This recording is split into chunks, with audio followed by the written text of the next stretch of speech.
कह रहा है कि without actual division find which of the following number is rational number, following rational number are terminating decimals.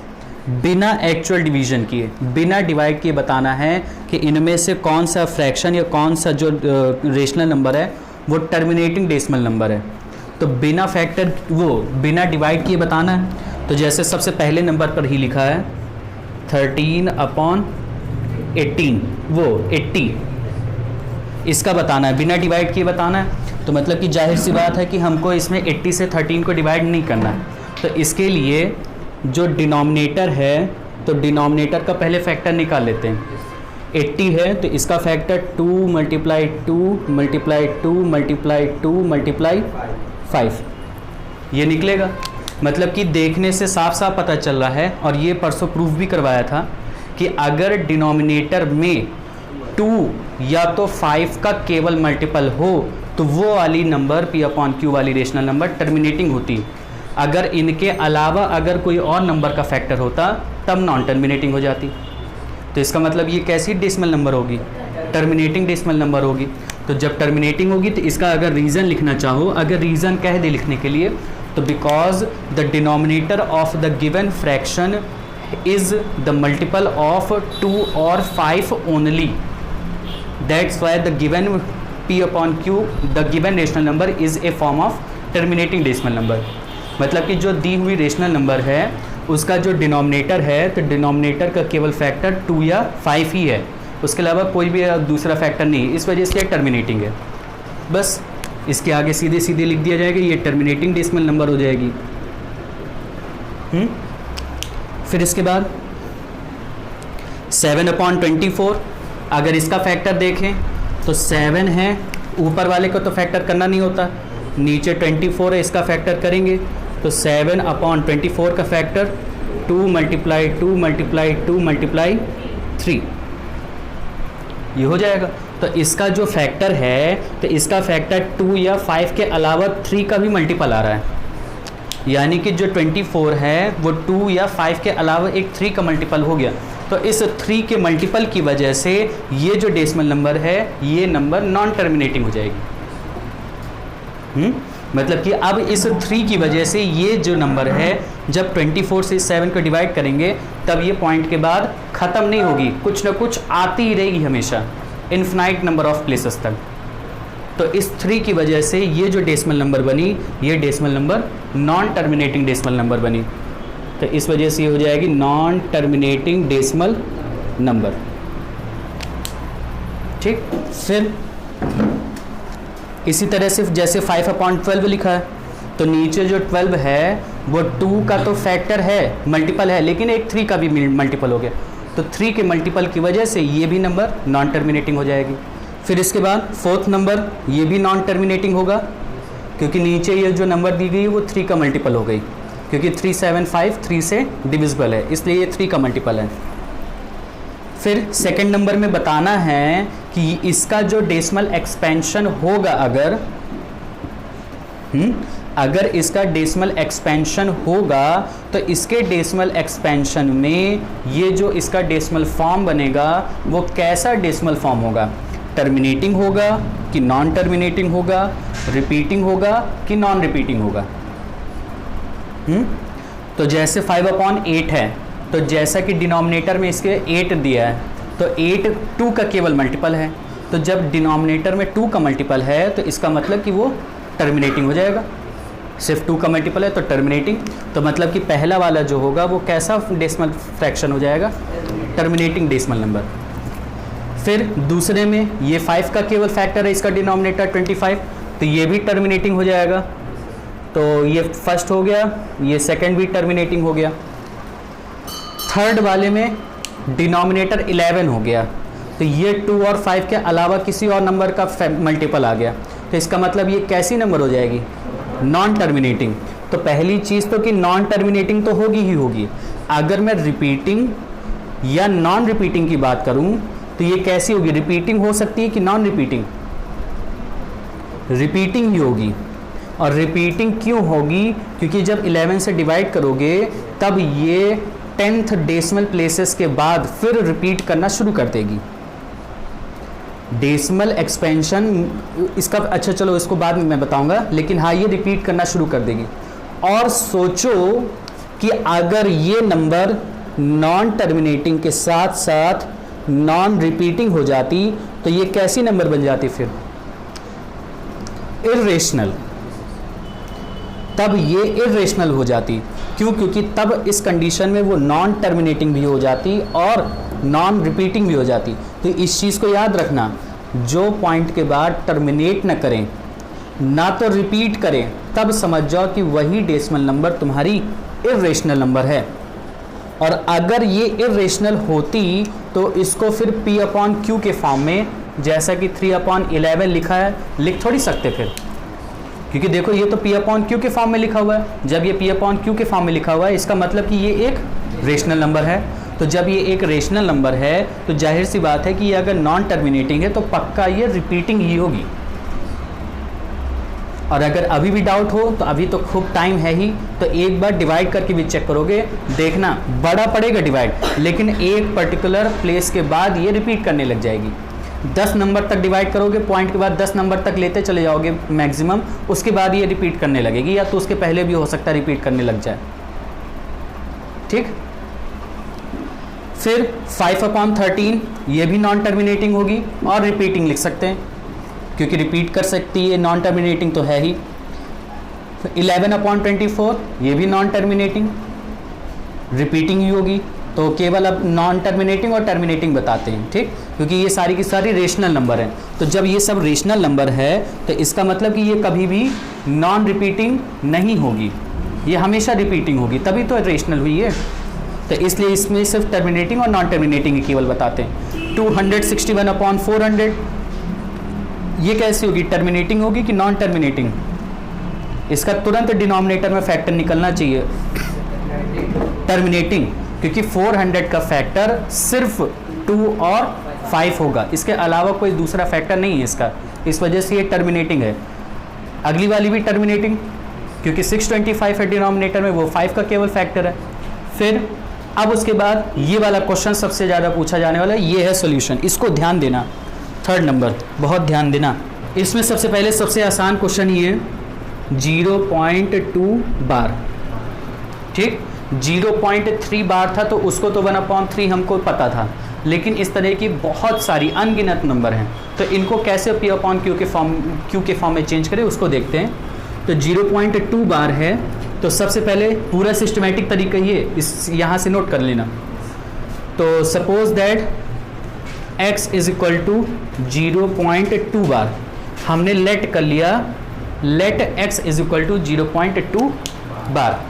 अब इसके बाद इसको खोल दो, x = इसको क्या लिख सकते हैं? 0.222222, जितना मन आए उतना लिख दो। अपने मन से आइडिया लग जाएगा बाद में कि कितनी बार लिखना है, खुद अपने मन से आइडिया लगेगा।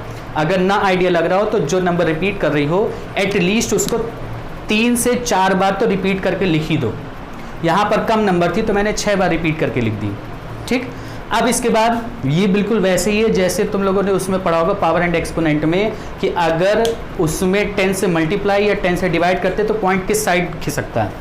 तो इसमें क्या रूल होता है कि हमको हमेशा डेसिमल के बाद वाली नंबर अलग अलग इक्वेशंस में इक्वल लानी होती है। तो हमेशा सबसे पहले इसका स्टेप यही होता है कि अब इसमें फिर 10 से मल्टीप्लाई करवाते हैं, स्टेप वाइज स्टेप चल रहा है। तो जब दोनों जगह में on multiplying it with 10 in both side, इन दोनों जगह में 10 से मल्टीप्लाई करवाने में, यहाँ पर जब इसमें 10 से मल्टीप्लाई होगा तो पॉइंट किस साइड खिसकेगा? राइट साइड की लेफ्ट साइड? राइट साइड खिसकेगा। अब कैसे खिसकेगा यहाँ तो चलो ठीक है मैंने बता दिया, लेकिन 10 से मल्टीप्लाई करवाने में राइट साइड ही क्यों खिसकेगा इसको देखना। सपोज दैट तुम ये सब ना लेकर सिर्फ 0.3 बार 2 ले लो, अगर तुम इसमें 10 से मल्टीप्लाई करवाओ, यही मैं कह रहा हूँ। तो अब अगर इसको सॉल्व करना चाहूँ तो मैं पॉइंट हटाया, नीचे 0 बढ़ाया, ये 10 से ये काट दिया, 2 0 बचा, तो ऊपर 2 संख्या के पहले पॉइंट आ जाएगा। तो देखो 10 से मल्टीप्लाई करवाने में पॉइंट एक राइट साइड स्टेप में खिसक गया, है ना। तो अगर ना पता चला करें तो उसका एक छोटा सा फॉर्म अलग से एग्जांपल के तौर पर खुद सॉल्व कर लिया करो। अब तो क्लियर हो गया। अब इसी को याद रखे रहना, और अगर कोई पूछ ले कि कैसे खिसकता है तो ऐसे करके समझा देना। तो 10 से मल्टीप्लाई करवाया तो इसका मतलब कि ये जो पॉइंट है वो राइट साइड खिसक जाएगा, तो ये क्या बन जाएगा 2.222222 हो जाएगा। और कोशिश, और ये ज़रूरी भी है, और कोशिश ज़रूर ये करना कि x के नीचे x वाले टर्म लिखे रहो, पॉइंट के नीचे पॉइंट ही हमेशा लगा रहे। फिर ये चेक करना है कि अब ये एक इक्वेशन, ये दूसरी इक्वेशन, इन दोनों इक्वेशन में डेसिमल के बाद ये सारी की सारी नंबर क्या हैं, सेम टू सेम है। तो यही तुमको लाना है कि हर बार किसी न किसी तरह से डेसिमल के बाद वाली जितनी भी नंबर आएँ वो हम हर किसी न किसी दो इक्वेशन में मैच जरूर करनी चाहिए। तो इन दोनों इक्वेशन में डेसिमल के बाद वाली नंबर मैच कर रही है। तो जब मैच कर रही है तो इसके लिए ये बड़ी नंबर है, ये छोटी है, क्योंकि ये 10x है, ये x है। तो जो बड़ा हो उससे छोटे वाले को माइनस कर दो, ठीक। तो यहाँ पर इसको मान लो इक्वेशन सेकेंड और इसको मान लो इक्वेशन फर्स्ट। अब यहाँ पर लिख दो on subtracting equation first from second, ठीक। On subtracting equation first from second, यानी कि फ्रॉम के बाद वाली जो इक्वेशन है उसको पहले लिखेंगे। 10x is equal to 2.222222, 6 times काफ़ी इसको लिखना। फिर इसके बाद यहाँ पर x के नीचे x, पॉइंट के नीचे पॉइंट, और सब बिल्कुल वैसे ही उतर जाएगा। अब इसको माइनस करेंगे, माइनस करते हैं तो साइन चेंज होता है। 10x में x माइनस होगा, कितना आएगा 9x is equal two point के बाद ये इन्फिनाइट डेसिमल प्लेसेस तक हैं, सब के सब एक दूसरे से कट के पॉइंट के बाद 0, और पॉइंट के बाद 0 की कोई भी वैल्यू नहीं होती, तो पॉइंट भी खत्म। और 2 में 0 माइनस करेंगे तो कितना आएगा 2। अब 9 मल्टीप्लाई में उधर जाएगा तो डिवाइड में, तो 2/9। और ये x को हमने 0.2 बार की ही वैल्यू लेट की थी, तो यानी कि जो x की वैल्यू निकली है वो रियल में 0.2 बार की ही तो वैल्यू निकली होगी एक दूसरी, और जो दूसरी वैल्यू निकली वो किस फॉर्म में निकली है, रेशनल नंबर में, यानी p/q के फॉर्म में।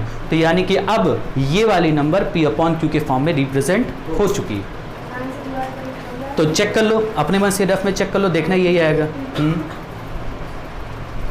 आया समझ में, इसको नोट कर लो। फिर वही चीज़ let x is equal to 0.53 bar, और ये 53 दोनों के ऊपर बार है, ठीक। ये चीज़ का ध्यान देना, क्योंकि बार कई बार क्या कहते हैं ध्यान नहीं रहता कि किस में रहता है, किस में नहीं है, तो इस चीज़ का बहुत ध्यान देना।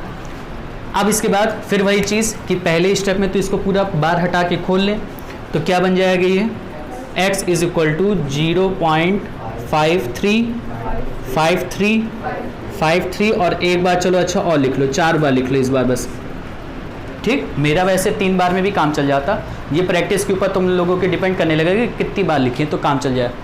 फिर वही स्टेप 10 से दोनों तरफ मल्टीप्लाई करवाएं, लेफ्ट हैंड साइड भी और राइट हैंड साइड भी, तो ये 5 शिफ्ट होकर इधर आ जाएगा, तो ये बन जाएगा 0.5। तो 0.5 लिखने की कोई ज़रूरत नहीं, क्योंकि 0 तो इस वजह से हम लोग लिख देते हैं कि ताकि पॉइंट थोड़ा बहुत शो हो जाए, एक तरह से देखें तो, नहीं तो पॉइंट दिखेगा ही नहीं। पॉइंट इतना छोटा होता है कि 0 उसकी मदद के लिए है, एक तरह से रहता है, नहीं तो 0 का तो कोई मीन्स यहाँ पर है नहीं। तो ये जब इधर शिफ्ट हो जाएगा तो पॉइंट को रिप्रेजेंट करने के लिए तो 5 आ ही गया, तो 0 लिखने की कोई ज़रूरत ही नहीं। तो 0 ना लिखना, लिखोगे तो कन्फ्यूजन बढ़ती है, जितनी कम नंबर जितना कम लिखा होगा तो उतना क्लियर रहता है। और इधर फिर क्या आ जाएगा 3 5 और कोशिश यही करना, राइटिंग का बहुत ध्यान देना, हर बार जो नंबर का साइज रहे उसी नंबर के नीचे उतनी ही नंबर लिखना और उतनी ही मोटी पतली। ये नहीं कि ऊपर तुम फैला के नंबर लिखे हो, नीचे सिकोड़ के नंबर लिखे हो।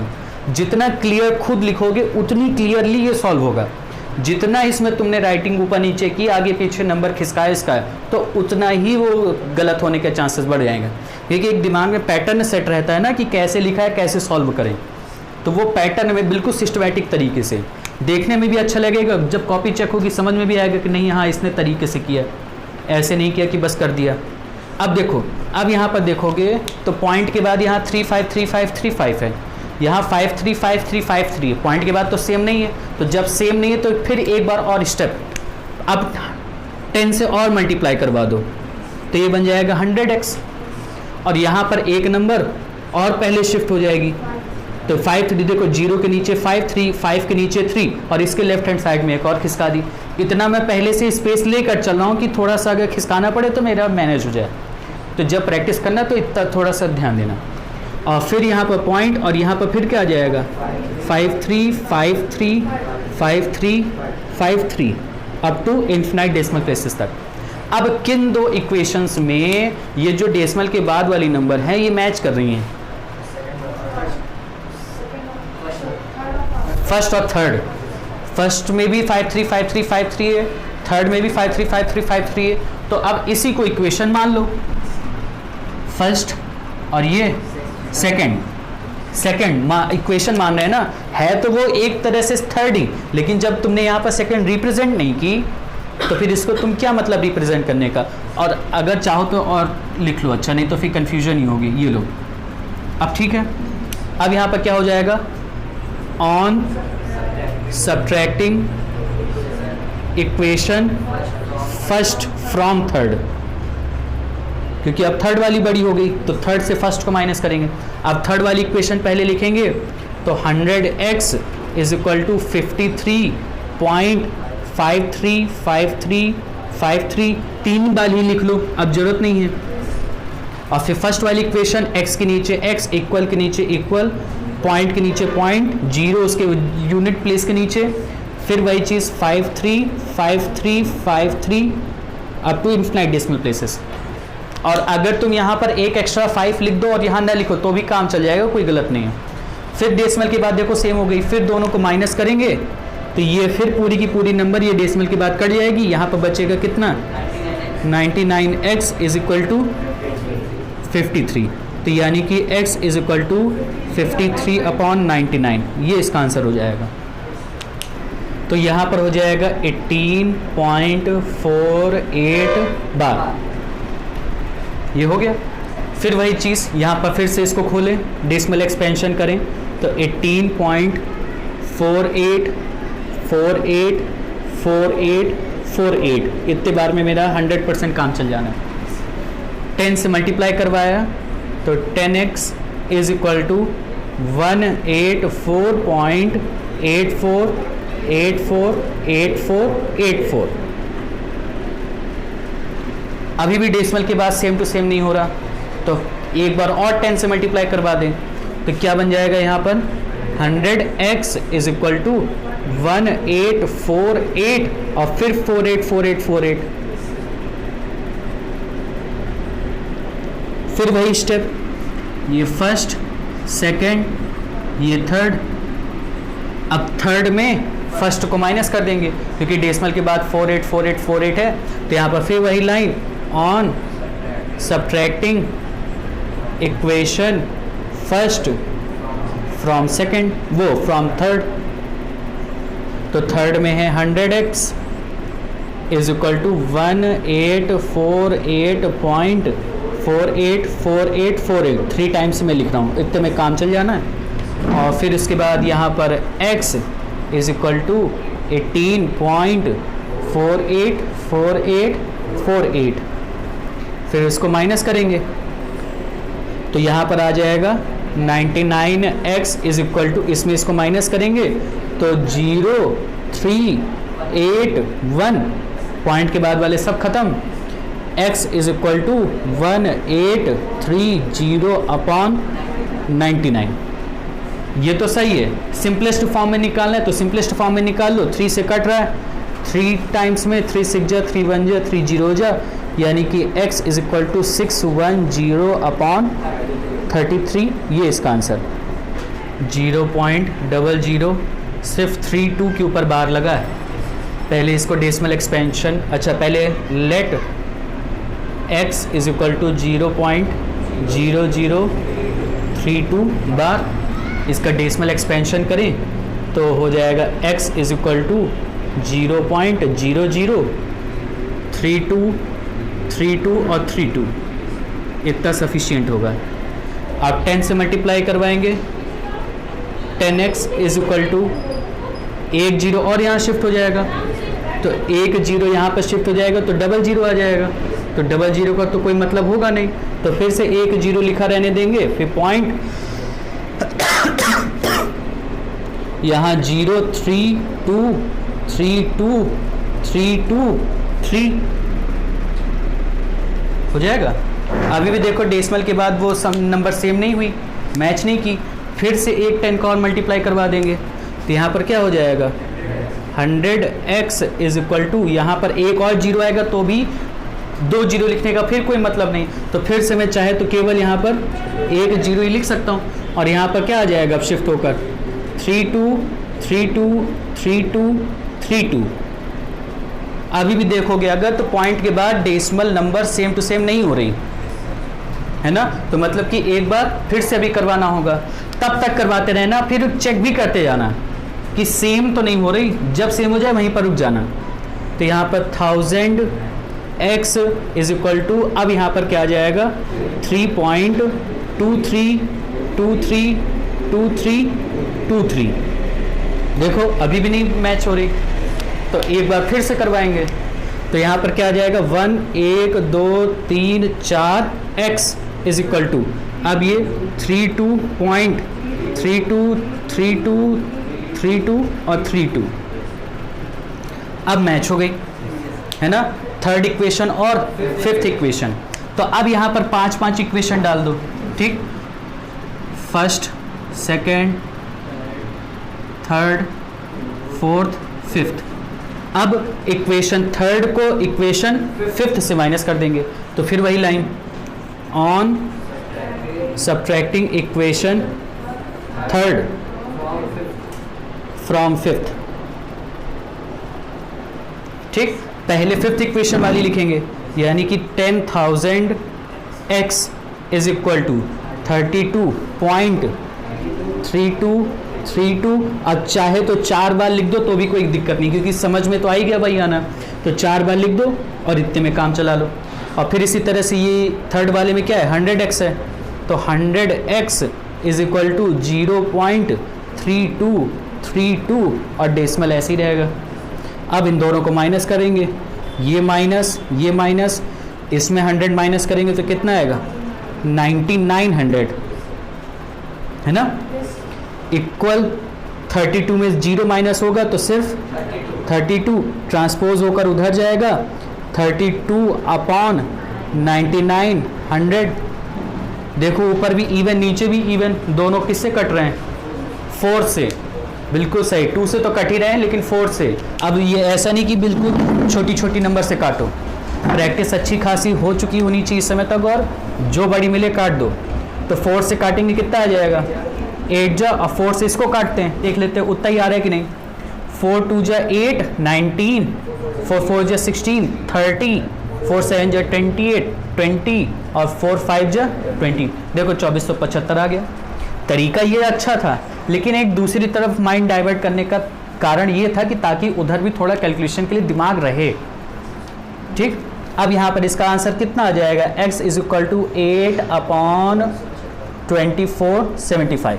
क्या कह रहा है क्वेश्चन 32.1235 का केवल बार है, इसको लेट किया x is equal to 32.1235 repeat हो रहा है यहाँ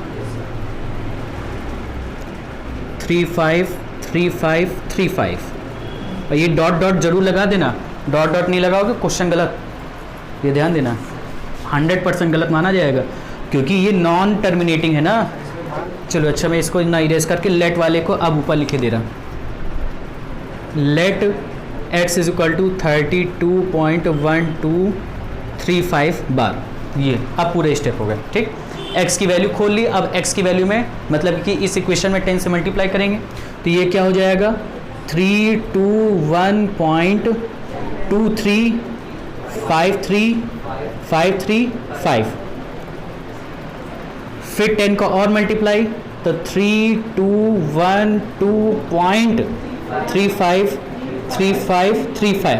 अब तो रिपीट कौन कर रहा होगा केवल 3535 वाला, तो अगर चाहूँ तो क्या मैं डायरेक्ट इस इक्वेशन में 100 से मल्टीप्लाई करवा के पॉइंट 2 संख्या के बाद डायरेक्ट रिप्लेस नहीं किया जा सकता? किया जा सकता है ना। तो मैं इस स्टेप को इस बार नहीं कर रहा हूँ, मैं इस वाले स्टेप में डायरेक्ट चला जा रहा। तो इस वाले स्टेप में मैं जाऊँगा तो ये पॉइंट 2 स्टेप आगे ट्रांसफ़र हो जाएगा और ये बन जाएगा 321235.353535 हो जाता। अब ये पॉइंट के बाद ये पॉइंट के बाद ये दोनों मैच कर रहा है, मतलब कि फिर से फिफ्थ में थर्ड को माइनस कर रहे हैं। तो इक्वेशन थर्ड फ्रॉम फिफ्थ वाली इक्वेशन यहाँ पर, यानी कि वही आ रहा है 10,000x इज इक्वल टू 321235.353535 और थर्ड वाली इक्वेशन 3212 यानी कि 100, तो यहाँ 3212.353535 अब माइनस हो जाएगा तो यहाँ पर कितना आ जाएगा 9900x इज इक्वल टू 5 में 2 काटा 320,813 यानी कि x is equal to 318023 upon 9900। और मेरे हिसाब से कट तो रहा नहीं है क्योंकि नीचे केवल मल्टीपल 3 का 2 का 5 का और एक 11 का है, तो एटलीस्ट ये ना तो 3 से ना तो 2 से ना तो 5 से कट रहा है, 11 से हो सकता है कट रहा हो, उसकी चांसेस बहुत कम रहते हैं। एक बार चेक करना हो चेक कर लो, नीचे नीचे नीचे 8 3 11 11 2 13, ऊपर ऊपर ऊपर तो 4, 13 में 4 काटा 9 नहीं कट रहा है 11 से, यानी कि ना तो इससे ना तो इससे दोनों को प्राइम नंबर हैं। इसके बाद जो दिया है 4th नंबर में कह रहा है कि इसको फ्रैक्शन में सिंपलेस्ट फॉर्म में लिखना है, मतलब कि पहला लिखा है 2.36 बार और प्लस 0.23 बार। इसको बिल्कुल सेपरेट ऐसे ही पहले इसको x मानकर ऐसे x is equal to value निकालेंगे, इसको भी y मानकर मान लेना, क्योंकि एक क्वेश्चन में दोनों सेम वेरिएबल ना मानना, इसको y मान के y इज इक्वल टू 1 निकाल लेना और फिर दोनों p अपॉन q के फॉर्म में आएंगे और दोनों जैसे आएंगे उन दोनों को तब प्लस कर देना, वो इसका आंसर होगा। हाँ, और वो भी p अपॉन q के फॉर्म में। सोचो अच्छा बिना कैलकुलेट किए कि क्या इसको निकाल सकते हो, सॉल्व कर सकते हो, अभी प्रैक्टिस की होगा। पूरा ये सब सॉल्व करने के बाद ये x is equal to fraction में आता तो वो p अपॉन q में क्या फ्रैक्शन में आ जाता, सोचो दिमाग लगाओ। हाँ ठीक है, और माइनस करेंगे x वाले को, x वाले की वैल्यू 2.3636 सही है। 100x में x माइनस किया तो कितना आएगा 99x इज इक्वल टू 236 में 2 माइनस हो जाएगा 234, x is equal to 234 upon 99।